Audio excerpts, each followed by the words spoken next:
facto, o quadro do Klee chama-se Ângelos Novos, mas depois o que ele vê neste quadro, e o modo como o descreve, é de que se trata de um anjo com os olhos arregalados, e isso nós percebemos muito bem, as asas também completamente abertas, mas depois há uma série de elementos que o Benjamin introduz que o quadro não permite confirmar, que é a de que o anjo está de costas voltadas para o passado, as asas são empurradas em direção ao futuro, não é? Ele está a ser empurrado por um vento muito forte que vem do passado em direção ao futuro, e esse futuro chama-se progresso. Portanto, o anjo, diz ele, tem o ar de se distanciar de algo. Desculpa. Portanto, existe um quadro do Klee que se chama Ângelos Novos. Aí está representado um anjo que parece distanciar-se de algo sobre o qual ele fixa o seu olhar. Os seus olhos estão abertos, como é que se diz? Esbugalhados, a boca está aberta, tal como as asas. O anjo da história deve provavelmente, diz ele, ter este aspecto. Não é? Ou seja, ele aqui passa imediatamente, chama a este anjo o anjo da história. Não é? Diz que o anjo da história provavelmente tem este aspecto. O teu rosto voltado para o passado. Eu estava a confundir. Ele tem o rosto voltado para o passado. Portanto, o anjo está voltado para o passado, não para o futuro. E aí, onde diante de nós surge uma cadeia de acontecimentos, ele vê uma única catástrofe que reúne incessantemente destroços sobre destroços aos seus pés. Ele gostaria de voltar a recompor estes fragmentos, estes destroços. Mas do paraíso sopra um vento forte que incide sobre as suas asas e é tão forte que o anjo não pode fechá-las. Este vento forte arrasta-o irreversivelmente para o futuro, ao qual ele volta, para o qual ele vira as asas, enquanto cresce para o céu um acumular de destroços diante dele. Aquilo a que nós chamamos o progresso é precisamente este vento forte que vem do futuro. Ou melhor, que vem do passado e que arrasta o anjo para o futuro. Né? E, evidentemente, nós encontramos aqui o fundamental desta alegoria do anjo é uma crítica do historicismo e uma crítica do progresso. Né? E ele, homogeneiza ou identifica, faz uma equivalência, estabelece uma equivalência entre o progresso e o historicismo. Evidentemente, nós temos de perceber isto em função daquilo que era a concepção da história própria do século XIX. Portanto, quando se fala aqui do historicismo, estamos a falar da concepção da história muito própria do século XIX. E, portanto, dessa concepção da história que vê a história como progresso, toda ela voltada para o futuro, movimento que vai em direção ao futuro. Mas, em vez de uma concepção, otimista do futuro, tal como o progressismo histórico a vê, o Benjamin dá uma visão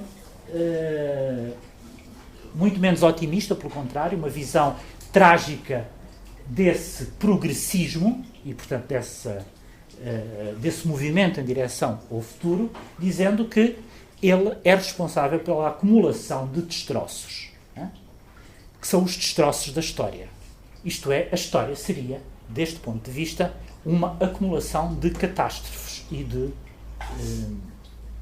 desastres, de destroços. Estão a ver?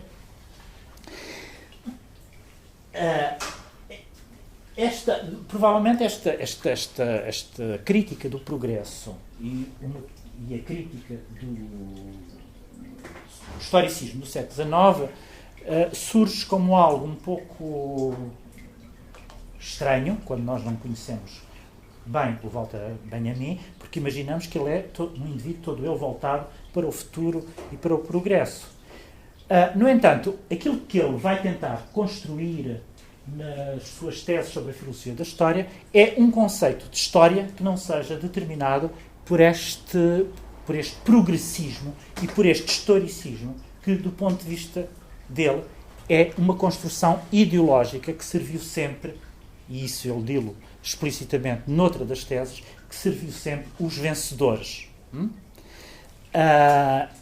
E esta concepção da história voltada, portanto, esta concepção progressista da história, diz ele, é como um contínuo causal baseado num modelo temporal que é um modelo cronológico mecânico e, portanto, de um tempo vazio, que seria responsável, do seu ponto de vista, por uma ideologia, a ideologia do progresso, ao serviço dos vencedores da história. Estou-me a fazer entender, não é? E, portanto, do seu ponto de vista, era necessário chegar a uma concepção da história que não fosse determinada por este progressismo e por esta visão, por este historicismo muito próprio do século XIX. Ora, essa concepção da história a que ele queria chegar era uma concepção da história que, em vez de ser determinada por este movimento contínuo de momentos que sucedem uns aos outros, ligados por uma relação de causalidade, seria uma história que é interrompida, que encontra momentos de interrupção, que é detida nesse movimento imparável, e só detendo a história e interrompendo esse movimento imparável é que seria possível, do ponto de vista do Walter Benjamin, parar a catástrofe. É evidente, temos que ter em conta que as teses sobre a filosofia da história foram escritas em 1939, pelo menos na sua última elaboração, 1939, um ano antes, portanto, ali, muito próximo da eclosão da Segunda Guerra Mundial. Há aqui toda uma visão muito pessimista da história, que o momento histórico deixa perceber, pode ser iluminado pelo próprio contexto em que Walter Benjamin escreve as suas teses. Mas o que é extremamente interessante e que ilumina muita da obra do Benjamin, inclusivamente o livro das passagens, é a ideia de que é preciso chegar a uma concepção da história que interrompa a catástrofe e que não dê da história esta ideia de movimento em direção a um futuro sempre imparável, portanto um movimento sempre imparável, em que as coisas sucedem umas às outras segundo uma determinação mais ou menos cronológica de momentos que ele diz que são homogéneos e vazios. Esta concepção da história própria do historicismo, diz ele, é uma construção ideológica. E seria a construção ideológica, a construção, digamos, burguesa da história, e ele utiliza as palavras que ele, numa das suas teses, concepção burguesa da história, mas que ele responsabiliza pela catástrofe. E o anjo seria precisamente uma representação dessa concepção ideológica dessa história, dessa construção burguesa da história, que é responsável pela acumulação de destroços. E aqui o que é importante no raciocínio do Benjamin é a ideia que é preciso encontrar um momento de paragem deste movimento que é imparável, que é dado como imparável. Portanto, o anjo, que é levado pelo vento, e que não se pode deter exatamente porque está a ser empurrado. É preciso chegar a uma concepção da história em que o anjo se detenha e deixe de ser empurrado por este vento forte que vem do futuro e a que ele chama progresso. E que se chama progresso, diz ele. Ora, este momento, portanto, a hipótese de elaborar uma concepção da história que detenha este movimento imparável necessita de um outro conceito, que já não é o do progresso, mas é o da rememoração, a recordação do passado. Mas não uma recordação em termos de, enfim, de olhar o passado com os olhos do presente, mas trazer o passado para o presente de modo a que ele continue a atuar no presente, mesmo enquanto passado. Né? E só assim é que temos, portanto, o trazer o passado para o presente de modo a torná-lo atuante, é isso que o Walter Benjamin chama rememoração, ou é uma Eingedenken.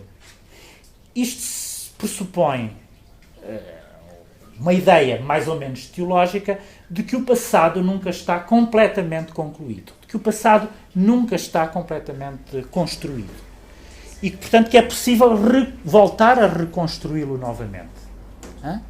Essa ideia de que o passado está completamente construído, que aconteceu de uma vez por todas e que não é possível voltar a ele, seria, diz ele, essa construção ideológica própria da concepção burguesa da história, que é responsável pela acumulação de catástrofes históricas. Estou-me a fazer entender.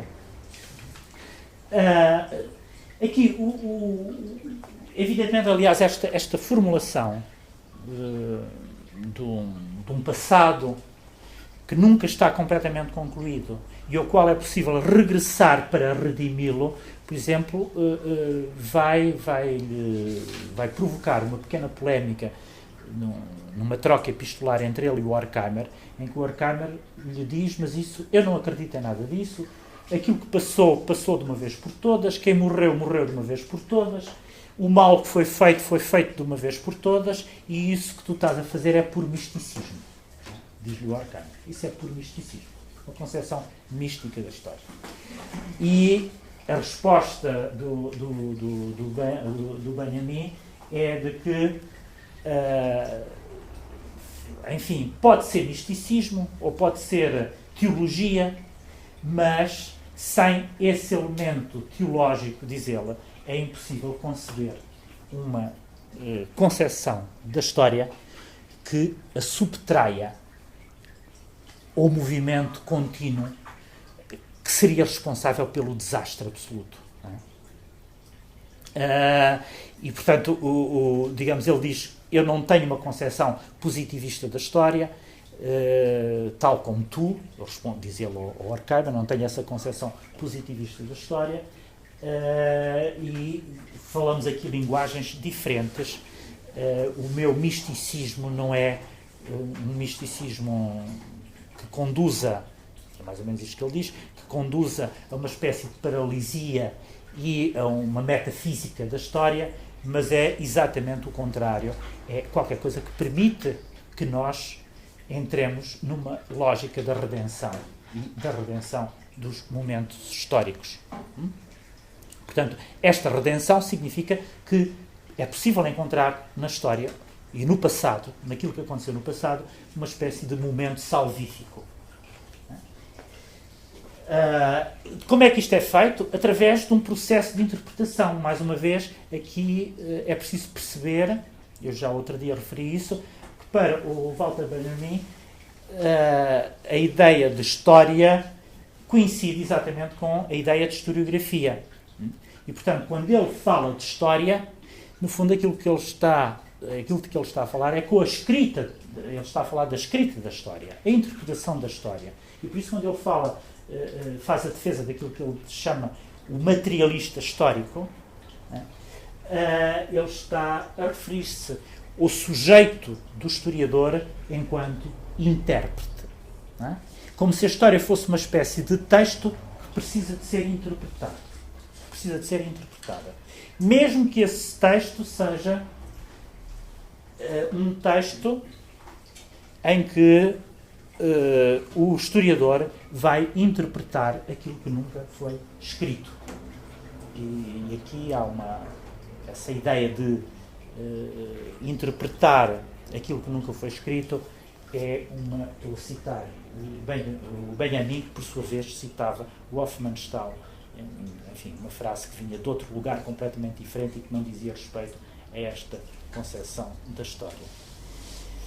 E, portanto, aqui o que ele introduz de verdadeiramente importante é esta ideia de rememoração, que significa redenção, redimir, em que as coisas não estão concluídas de uma vez por todas, em que é possível sempre regressar a elas, em que é possível estabelecer uma relação que não é de continuidade, mas uma relação imaginal, de imagem, entre momentos do passado e momentos do presente, de tal modo que essa relação não se faça através de um critério ou digamos, de uma hipótese, de um raciocínio que é o do movimento das causas e dos efeitos, da linearidade própria do movimento das causas que, por sua vez, produzem determinado tipo de efeitos. Tentando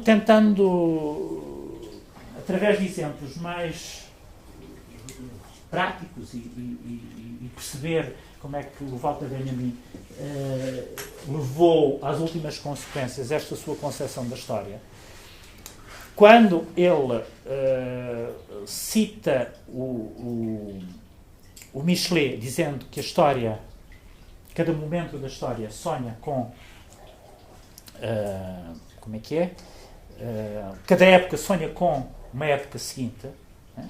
Ele está a estabelecer uma relação de contiguidade ou de continuidade entre épocas históricas que, no entanto, podem ser distantes uma da outra,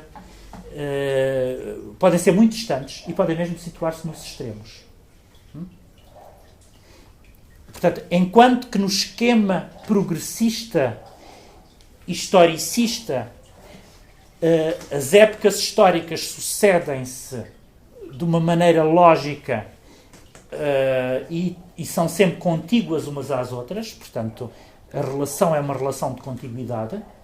A época moderna seria aquela que sucede àquilo que a anuncia, que vem imediatamente, que é imediatamente anterior. Do ponto de vista no esquema historiográfico do Benjamin, as épocas só são compreensíveis, só encontram o seu momento de inteligibilidade e só podem ser legíveis se estabelecermos uma relação em que é possível aproximar dois tempos que podem não existir, que não são contíguos, né? E que podem estar mesmo muito distantes, podem situar-se em polos completamente diferentes. É, por exemplo, o que ele faz quando, estudando o drama barroco alemão, nós percebemos perfeitamente que aquilo que ele está a querer estudar é já a época moderna. Porquê? Porque, do ponto de vista do esquema historiográfico benjaminiano, o barroco, essa época barroca, pode ser colocada pode vir a fazer parte, da constelação a que a modernidade pertence. Estão a ver? E, portanto, digamos, uma época como a época barroca, que ainda por cima estava completamente desvalorizada, sobretudo na historiografia literária, na historiografia artística, é revalorizada e encontra a sua legibilidade e a sua cognoscibilidade quando é transposta para o presente, ou seja, para a modernidade. E, por sua vez, a modernidade só é perfeitamente compreensível, do ponto de vista do Benjamin, quando ela passa a fazer parte desta constelação de que o barroco alemão faz parte. E, portanto, aqui o esquema temporal nesta visão da história é um esquema temporal que não é linear, né? Que admite saltos no tempo, que põe em constelação épocas históricas completamente diferentes e que não são contíguas umas às outras, que não é determinada por nenhum esquema causal e que, sobretudo, não vê a história como algo homogéneo e contínuo, né? Ele introduz a descontinuidade, o princípio da descontinuidade. E não só introduz o princípio da descontinuidade, como nos diz, o princípio da continuidade é um princípio catastrófico. É aquele que é responsável pelos desastres que nos estão a acontecer.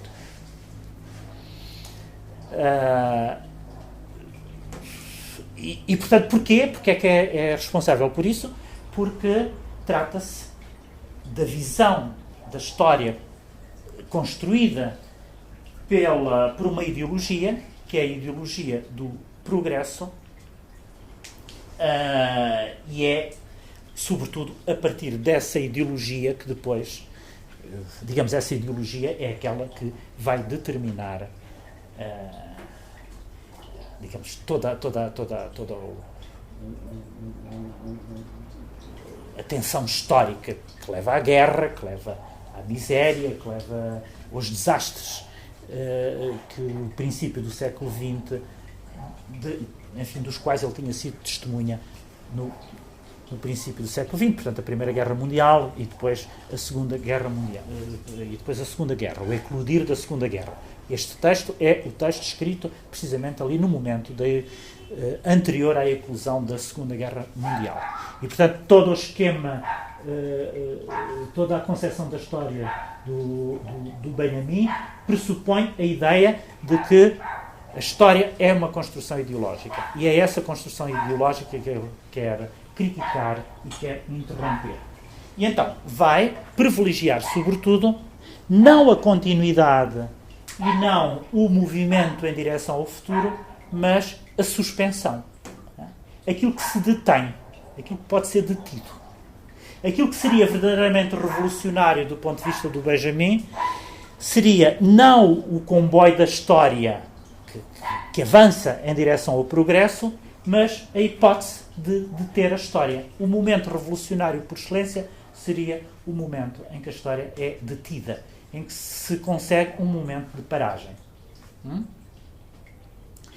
E esse momento de paragem é um momento também em que a história cita o seu passado. Está a ver? Esta relação do momento histórico com o seu passado é um momento de citação. É um processo de citação. A história cita o seu passado. A Revolução Francesa, diz ele noutro momento, cita a antiga Roma. E quando ele diz que a Revolução Francesa cita a antiga Roma, introduz aí uma visão daquilo que seria os antecedentes da Revolução Francesa, que não são os antecedentes que nós estamos habituados a pensar do ponto de vista do esquema temporal, portanto, da cronologia histórica, tal como ela é construída pela historiografia tradicional. Ora, aquilo que o Benjamin chama imagem dialética, voltando novamente à passagem que eu li, a primeira delas, onde é que ela está?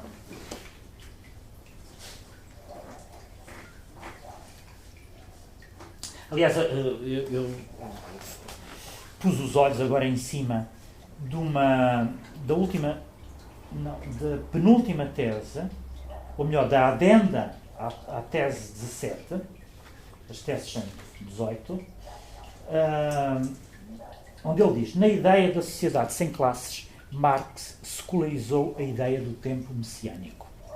Evidentemente, quando eu há bocado estava a dizer que a crítica do Horkheimer ao Benjamin era de que ele, no fundo, estava a dar uma ideia mística da história, este misticismo, aquilo que o Horkheimer chama misticismo, não é nada mais, nada menos do que messianismo. Não é?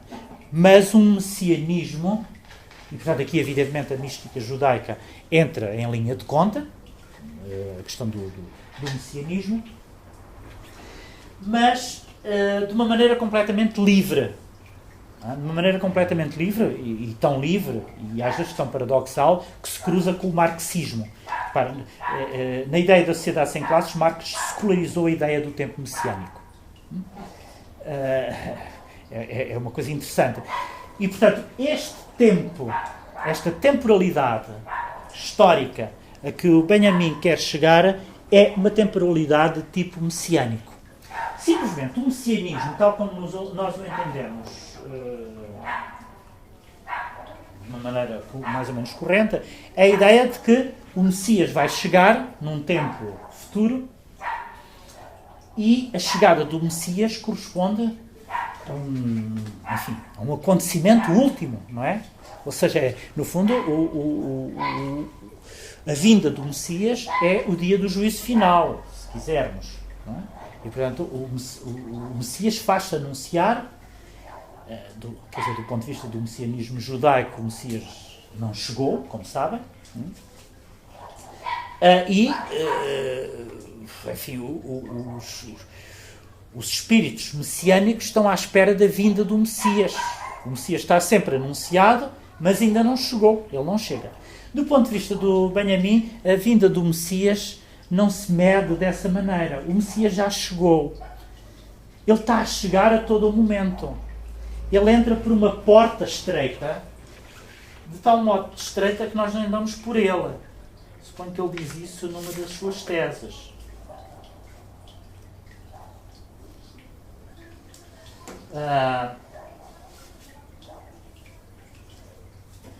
Exatamente. Na adenda B da tese 18, onde ele diz: o tempo que os mágicos, os adivinhadores interrogavam,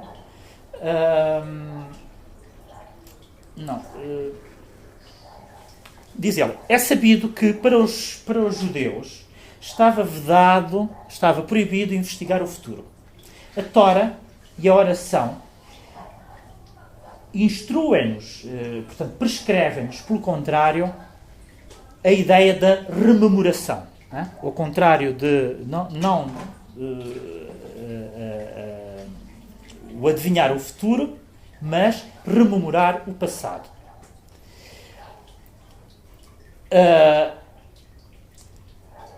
Isto libertava-os do encanto do futuro, o qual futuro do qual eles são do qual eles são vítimas quando procuram respostas junto dos adivinhos. Mas nem por isso o futuro se tornou para os judeus um tempo homogéneo e vazio, uma vez que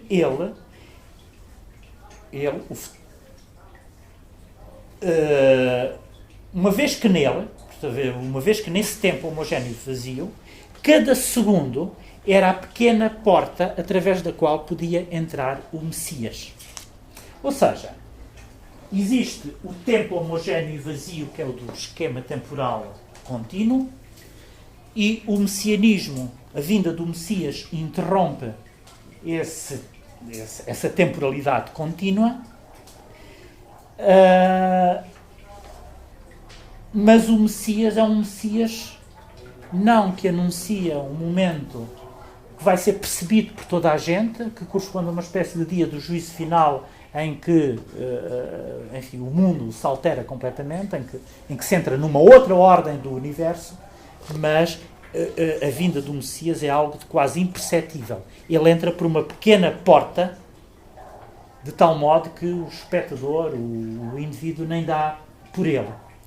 Ora, a ideia messiânica, a ideia benjaminiana do Messias é a deste Messias quase imperceptível, que é dotado de uma espécie de força muito peculiar e que faz com que ele entre por uma porta. Portanto, o Messias é alguém que está sempre a vir. Isto é, ele não está por vir, mas ele está sempre a vir. Está a entrar por essa porta em todos os momentos. O problema é que nós não damos por ele. Esta é a grande questão benjaminiana. Né?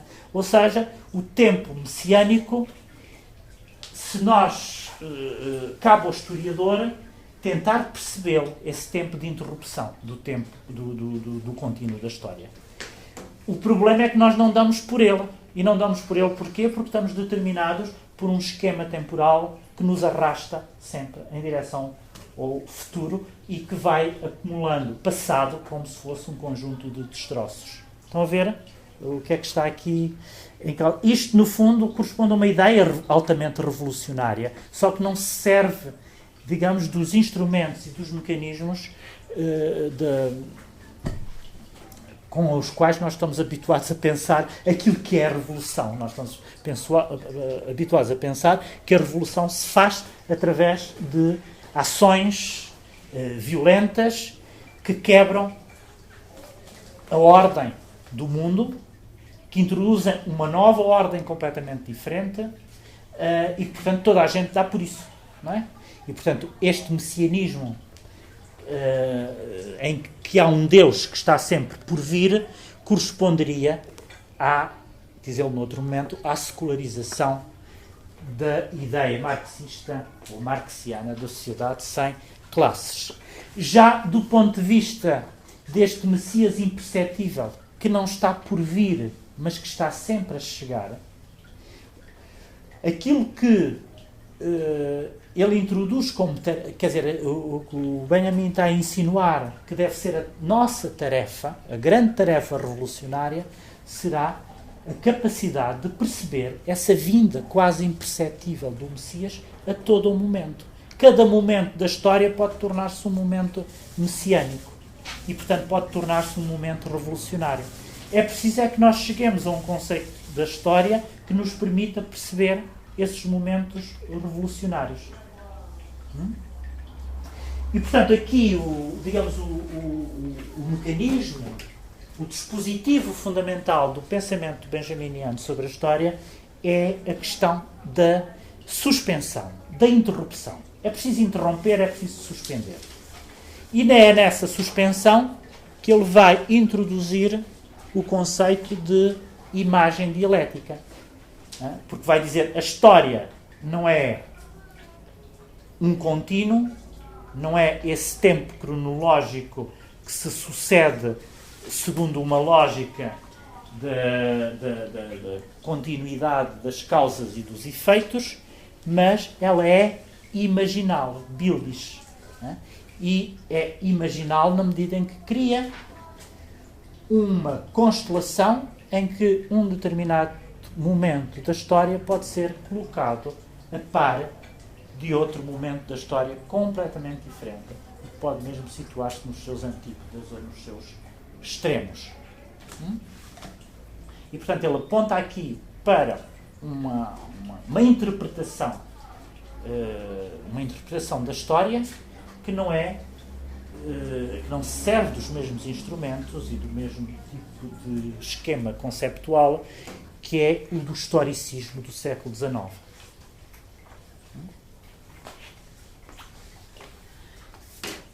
E é aí, portanto, depois de percebermos isso, é que podemos perceber o que é que ele quer dizer com isto. A imagem dialética é um raio esférico que percorre todo o horizonte do passado. E, portanto, este percorrer todo o horizonte do passado significa introduzir uma espécie de simultaneidade entre todos os momentos. Aquilo que era dado como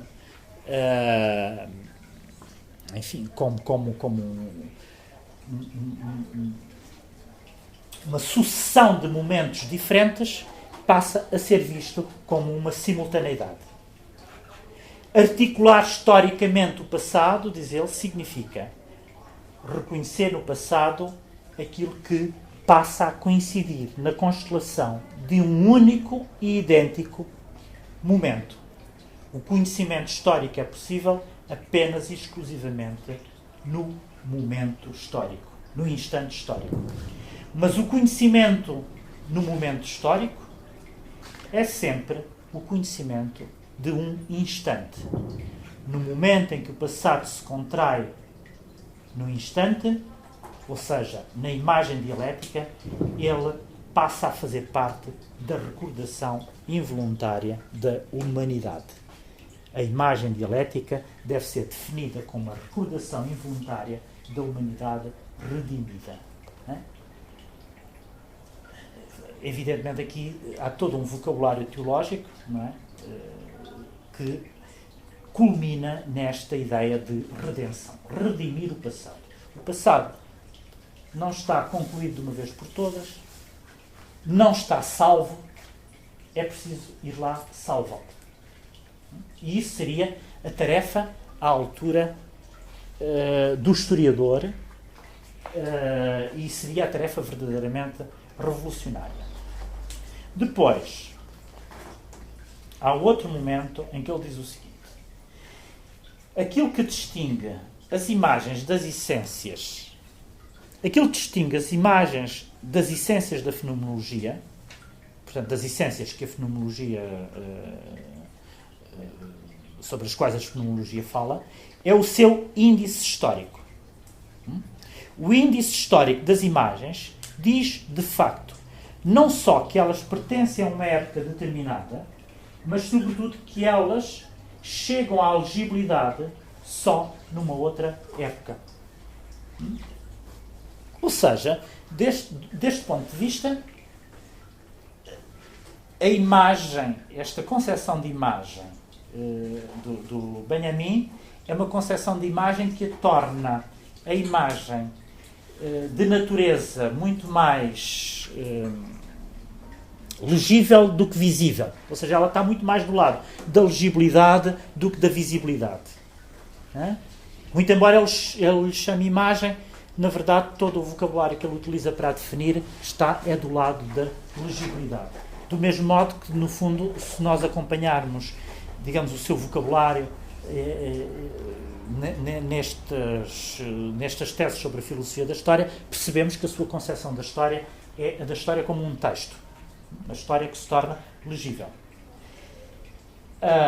E ele fala do índice histórico das imagens. Índice histórico, com isto ele quer dizer que as histórias são determinadas.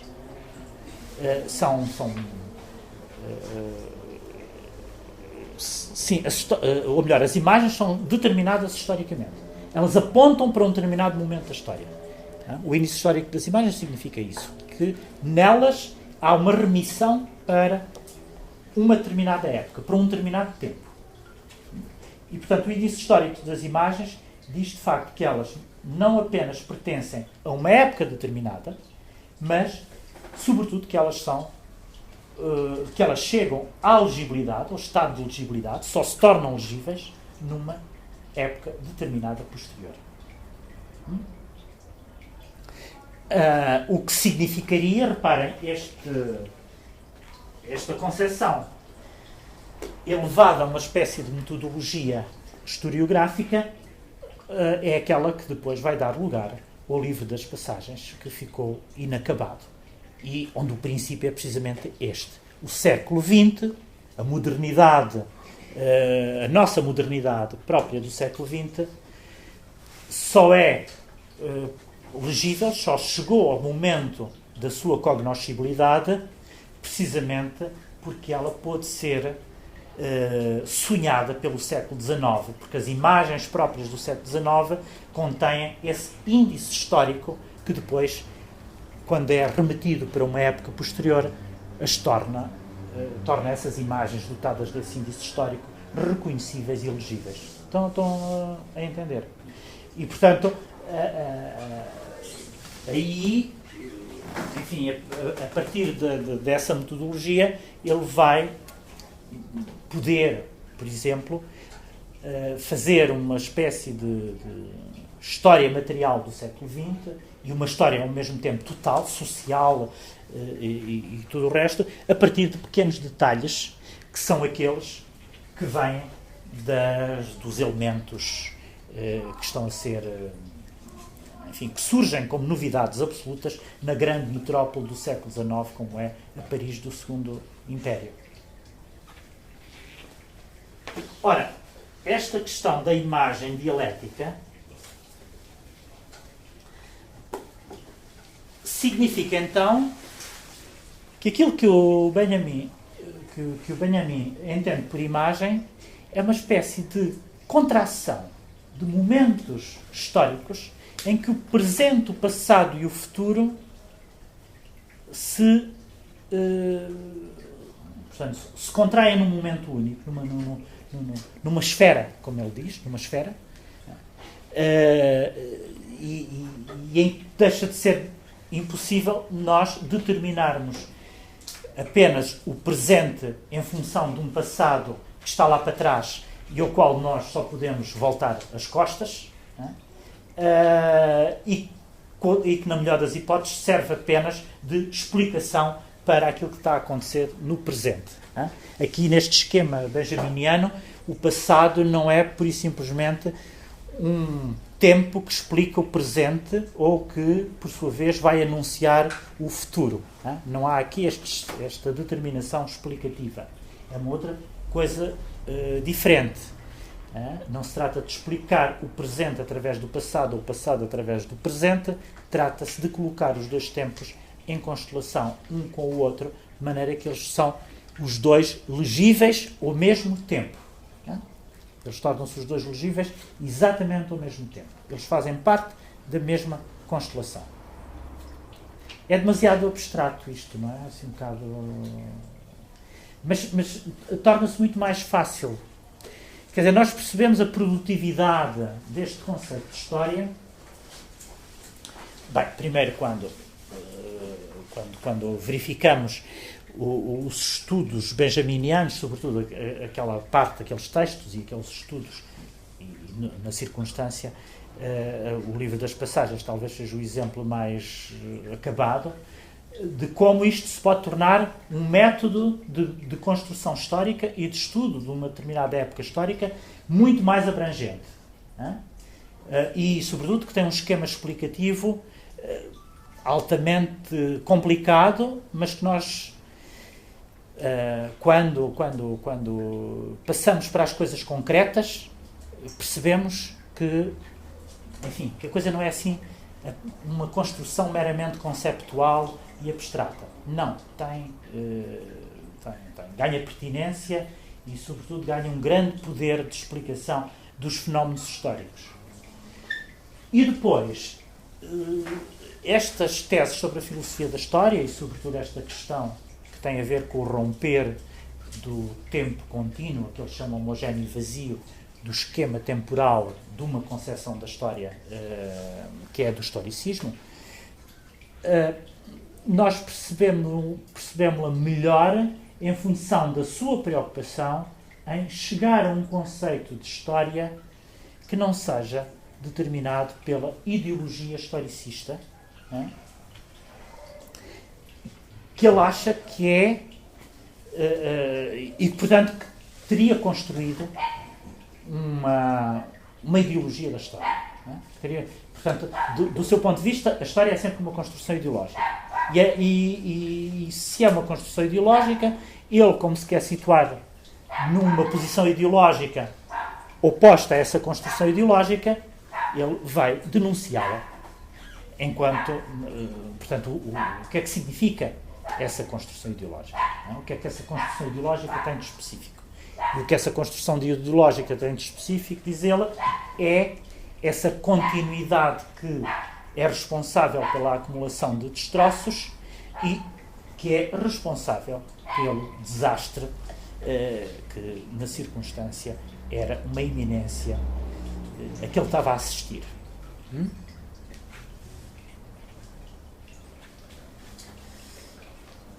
Mas tem alguma pergunta a fazer sobre isto para eu prosseguir um pouco? Ou isto não vos sugere grande coisa. Já agora, isso estou-me uma relação, não sei como é que é ver, entre a concepção de eterno futuro do Nietzsche, não é? Quando o engajamento fala nessa repetição da história, não é? A repetição aqui também é um conceito importante, até relacionado com o Warburg, não é? Não sei como é que vê essa relação com Nietzsche, que eu penso que se calhar é importante, não é? Sim, mas o... Bom... Aqui neste caso, quer dizer, em relação a relação nas teses sobre o conceito de história, tenho a impressão que nós não encontramos, dificilmente há uma transposição, ou encontramos pontes para a ideia de eterno retorno, a ideia nietzschiana do eterno retorno. No que diz respeito ao Warburg, que de facto é muito mais explícita a leitura do Nietzsche, é preciso aí ter em conta que o Warburg nunca aponta. Portanto, o Warburg situa-se evidentemente também, e daí eu ter começado por explicitar este conceito de história do Benjamin, o conceito do Warburg também, o conceito de história do Warburg, não sendo elaborado desta maneira enquanto tese, mas está implícito no Warburg também um conceito de história que também quebra o contínuo temporal. Uma história que não seja contínua, mas que seja feita de descontinuidades. Mas essa descontinuidade não é uma descontinuidade cíclica, à maneira do Nietzsche. Portanto, a ideia da história do Warburg não é a de uma historicidade cíclica. Muito embora, também aqui, provavelmente, como se eu também estou a simplificar demasiado a ideia do eterno retorno do Nietzsche, porque no Nietzsche, e nesse aspecto, por exemplo, a interpretação que o Deleuze faz dele é muito eloquente a respeito disso, o eterno retorno também não significa exatamente o voltar exatamente ao mesmo ponto, não é? O retorno do mesmo nunca é exatamente o retorno do mesmo, não é? No retorno do mesmo, aquilo que retorna não é exatamente o mesmo, não é? No Nietzsche. Mas, de qualquer das maneiras, digamos, esta hipótese cíclica, tanto na concepção nietzschiana do eterno retorno, como na hipótese cíclica do tempo ritual do mito, que é outra hipótese também do tempo, que é outra... Portanto, o mito também tem a ver com essa concepção do tempo cíclico. Nenhuma dessas hipóteses de tempo cíclico pode iluminar a concepção descontínua da história do Warburg. Percebe? Portanto, não é um tempo cultural e mítico que está ali em causa no Warburg. Também não é o tempo contínuo, mas também não é esse tempo cíclico. Porquê? Porquê é que não é o tempo cíclico? Porque a memória tem a capacidade de ser dotada de uma espécie de energia, a energeia, que faz com que as coisas se repitam de uma maneira... Portanto, essa tensão leva a uma produção de uma outra coisa diferente. A ninfa não regressa da mesma maneira. Ela é dotada de uma espécie de energia que faz com que ela se transforme em cada uma das suas aparições. Ela aparece completamente transformada. E, portanto, não é uma manifestação de uma ninfa que seria uma invariante.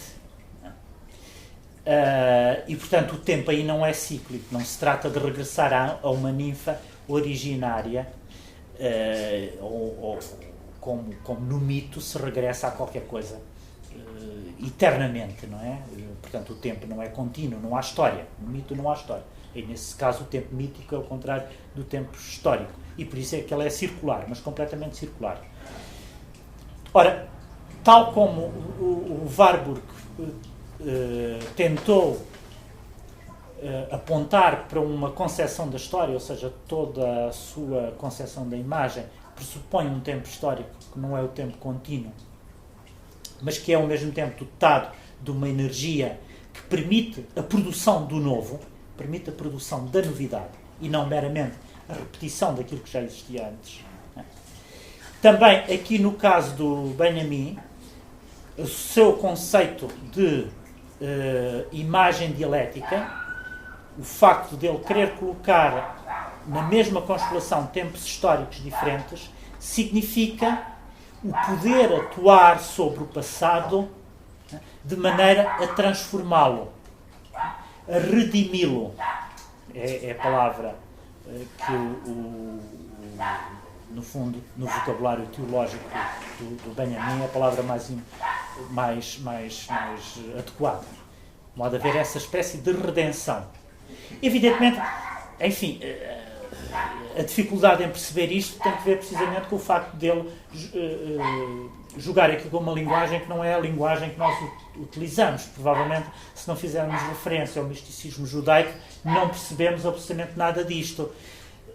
Mas aquilo que ele quer, no fundo, fazer é transportar para um plano completamente secularizado e profano aquilo que é da ordem do teológico. Portanto, ele agarra em conceitos teológicos, sobretudo agarra na questão do messianismo judaico e transpõe para a ideia de uma concepção da história que deve chegar a uma história sem classes. E aqui, evidentemente, ele entronca no marxismo.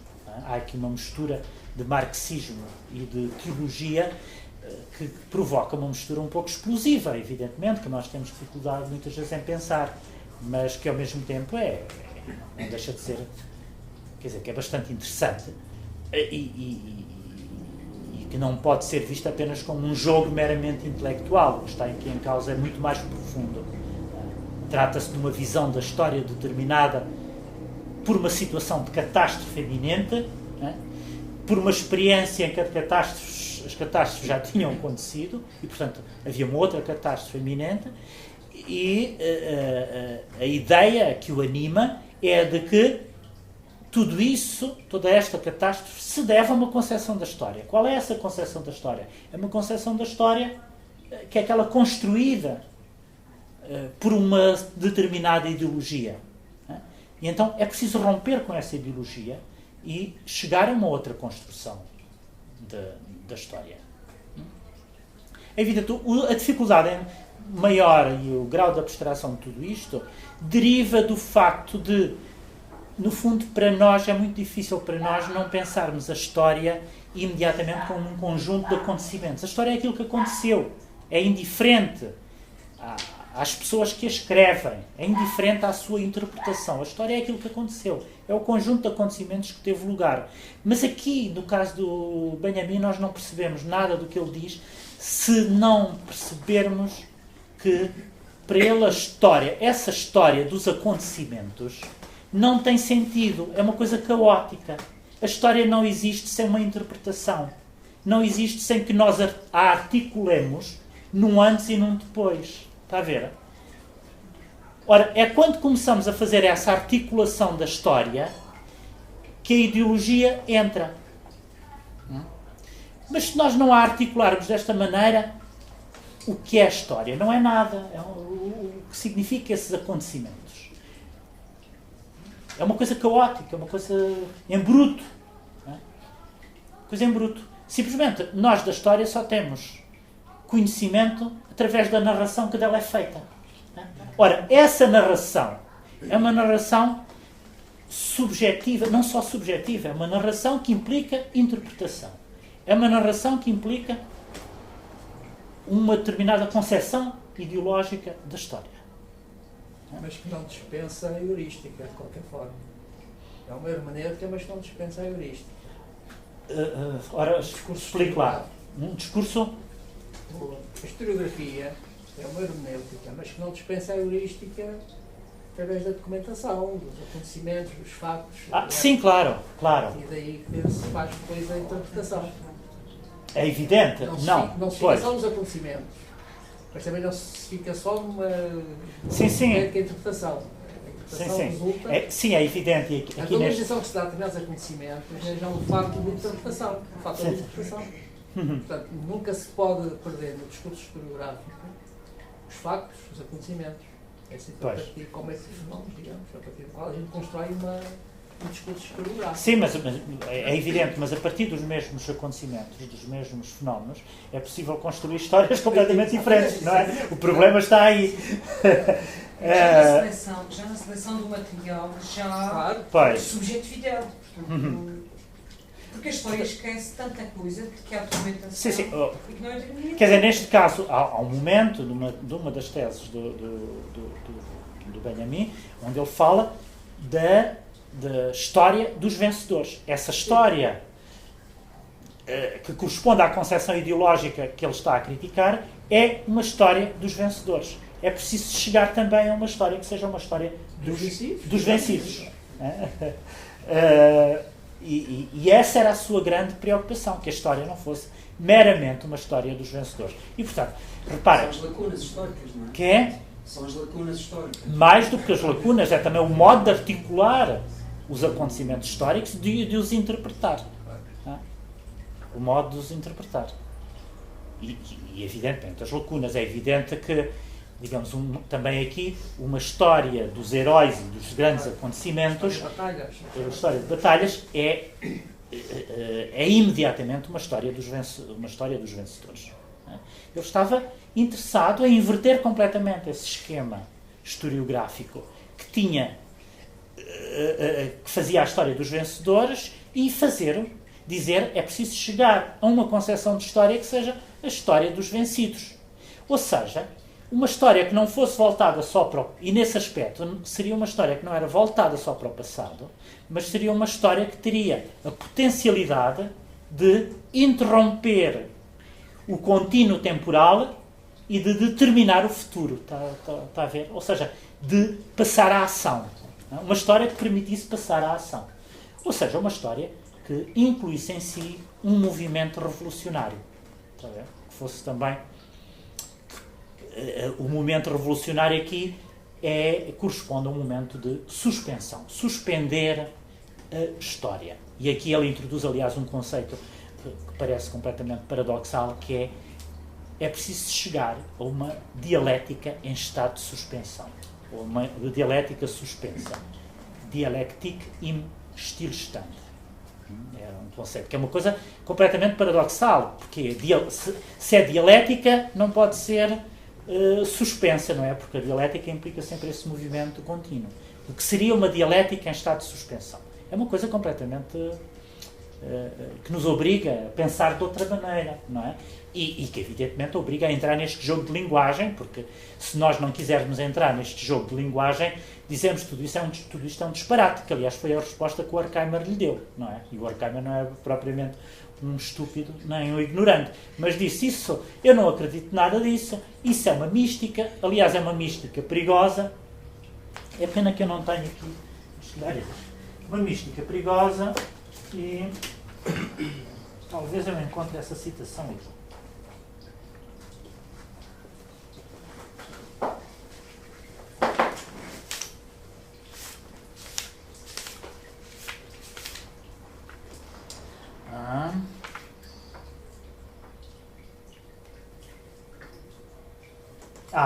Exatamente, olha, ainda bem.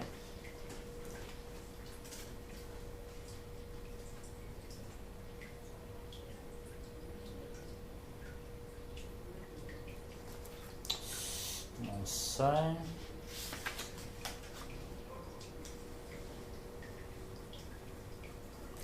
Não sei, N8. Espera.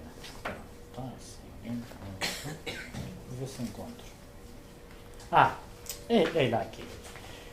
Diz ele o seguinte: uma carta de Horkheimer de 16 de março de 1937 sobre o problema da incompletude da história. Diz-lhe o Horkheimer nessa carta, e portanto aqui ele abre aspas e cita: a asserção da não definitividade é idealística. É pena que hoje não esteja cá o curto. Viria confirmado pelo Horkheimer as suas teses. Mas pode-lhe dizer para ele ficar. Portanto, a asserção da não definitividade é idealística. Se nela não está subsumida a tese da definitividade, do caráter definitivo da história. A injustiça passada, diz o Horkheimer, aconteceu e está definitivamente concluída. Os mortos estão verdadeiramente mortos. Se toma completamente a sério a não definitividade, o caráter não definitivo da história, é preciso acreditar então no juízo final. Talvez é preciso acreditar no juízo final. E depois ele abre parênteses, põe 3 pontos a dizer que aí avança mais à frente para a carta, diz assim: talvez em relação ao caráter não definitivo da história existe uma diferença entre o positivo e o negativo. Isto é, que a injustiça, o horror, as dores do passado são irreparáveis. A justiça exercida, as alegrias, as obras referem-se ao tempo de maneira diferente, porque o seu caráter positivo é amplamente negado pela caducidade. Isto vale, acima de tudo, para a existência individual, na qual não existe felicidade, mas antes infelicidade por vir. E depois o resto eu não sei traduzir. Suggelata, não faço ideia o que é. Mas depois, portanto, o Horkheimer diz-lhe: os mortos estão definitivamente mortos, etc, etc. Portanto, se toma a sério o caráter não definitivo da história, é preciso que acreditemos no juízo final. Não é? E o Benjamin responde desta maneira, depois de citar, diz assim: o corretivo a estes raciocínios do Horkheimer está na reflexão de que a história é uma forma, de que a história não é apenas uma ciência, diz o Benjamin, mas também e sobretudo uma forma da rememoração. Aquilo que a ciência estabeleceu pode ser modificado pela rememoração. A rememoração pode fazer do incompleto, e entre aspas, entre parênteses, a felicidade, um completo. Portanto, fazer do incompleto algo que é completo. E do completo, ou seja, a dor, algo que é incompleto. Isto é teologia, de facto, diz ele. Mas, na rememoração, nós fazemos uma experiência que nos proíbe de conceber a história de modo fundamentalmente ateológico. Na medida em que não nos é lícito tentar descrevê-la em conceitos imediatamente teológicos. Ou seja, ele confirma, isto é de facto teológico. Mas a história não é meramente uma ciência. É também algo que é objeto de uma rememoração. E essa rememoração é que pode fazer do incompleto algo completo e o contrário do completo algo incompleto, através do processo da rememoração. E, noutro momento, desculpem lá, MS 462, deixa eu ver se encontro.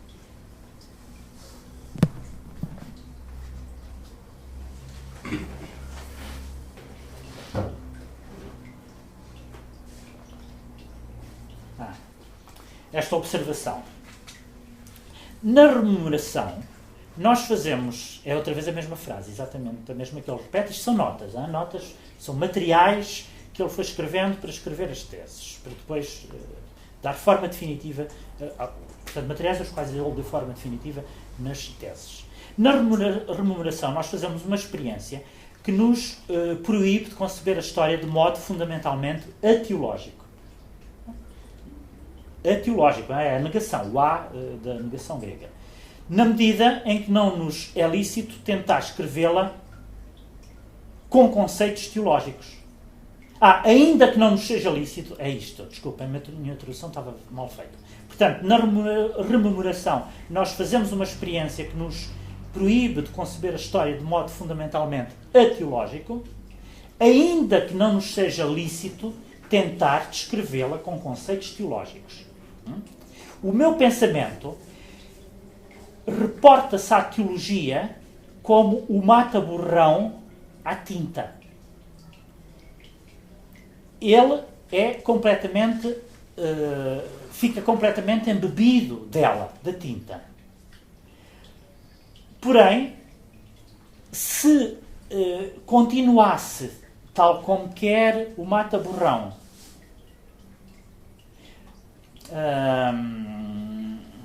deixem-me ler primeiro para depois conseguir. Portanto, o que ele diz é o seguinte: o meu pensamento reporta-se completamente à teologia, tal como a carta, tal como o mata-borrão se portanto, a minha relação do pensamento com a teologia, eu aqui já estou a fazer parágrafos para isto sonar mais complexo.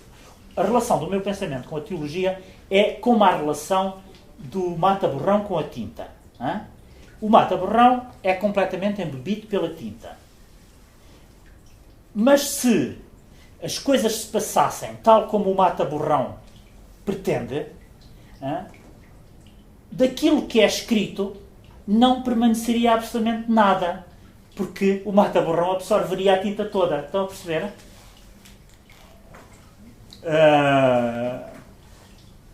Não, julgo que não perceberam. Veja, não vá zagar. Portanto, a analogia que o Benjamin está a estabelecer é o seguinte: ele, tal como é o mata-borrão que absorve a tinta que é a teologia. Mas se seguisse essa lógica de absorver completamente a teologia, dos seus escritos não restaria nada. Portanto, ele pretende que da teologia ele não segue a lógica dela até ao fim. É apenas parcial tem que ter todas as cautelas para que ele não seja absorvido pela teologia. Tá? É isso que ele quer dizer. Tal como a tinta é absorvida pelo mata-borrão. Diga. Sim, mas não seja uma imagem, um mata-borrão passa pela escrita e depois quando volta fica lá algo da escrita, mas em espelhado. Não é? Quando a gente... Sim, não, mas não é essa imagem. O que ele quer dizer é, se o mata-borrão, se deixasse que o mata-borrão cumprisse aquilo que ele pretende, aquilo que era a sua lógica, do que está escrito não restaria nada, porque ele absorveria a tinta toda. Está a perceber? E aqui é o mesmo que ele diz. Eu refiro, no fundo, eu aceito a utilização da teologia, mas há um momento em que tenho que me deter, porque senão daquilo que escrevo eu ficaria completamente absorvido pela teologia e não é isso que ele quer. Está a ver? Então procura distância.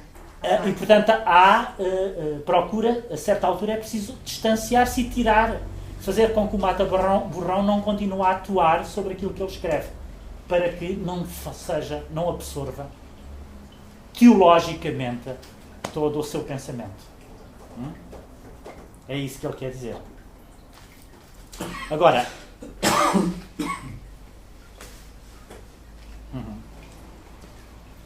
e depois ele continua, existe um conceito presente segundo o qual este constitui o objeto intencional de uma profecia. Este conceito é correlato do conceito da história, tal como ela chega a surgir, tal como ela surge de maneira fulminante. É um conceito inteiramente político e por isso é definido também por Turgot. O Turgot, não sei quem é, alguém que ele cita. É este o sentido esotérico do dito, segundo o qual o historiador é um profeta voltado para trás. Que, aliás, é uma citação, suponho que, do Schlegel. O historiador é um profeta voltado para trás. que é uma citação bonita, na verdade.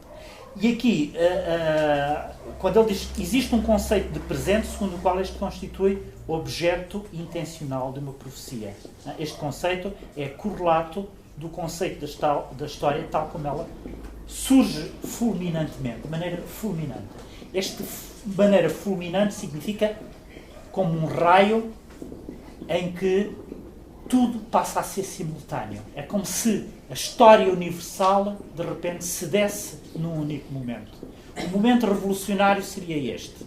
Portanto, a imagem dialética, aquilo que o Benjamin entende por imagem dialética, é precisamente o momento em que a história universal é rememorada e surge como um momento único.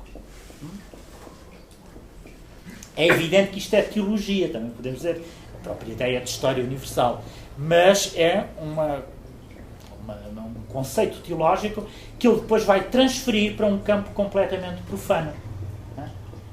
E por isso vai falar em sociedade sem classes, revolução, chegar a um conceito da história que não seja catastrófica, etc, etc.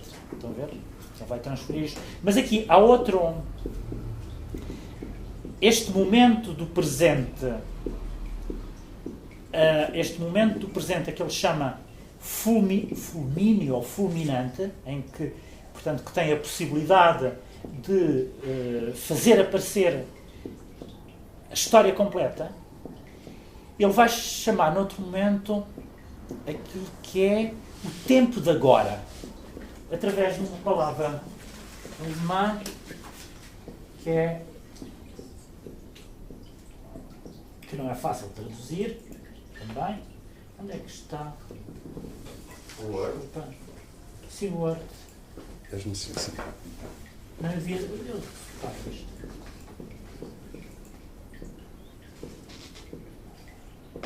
Onde está?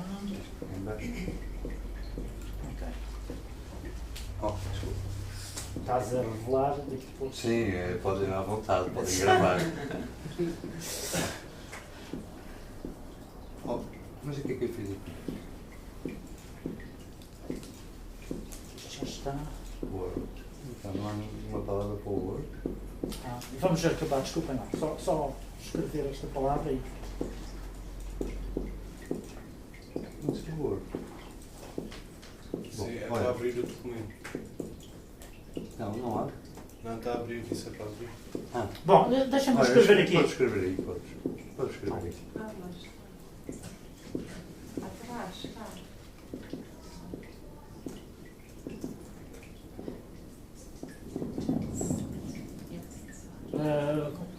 Queres que aumente? Sim. Diz aqui a fonte. 24. Aí, mais. 36, 42. Bom, a palavra é esta. É uma palavra introduzível em português.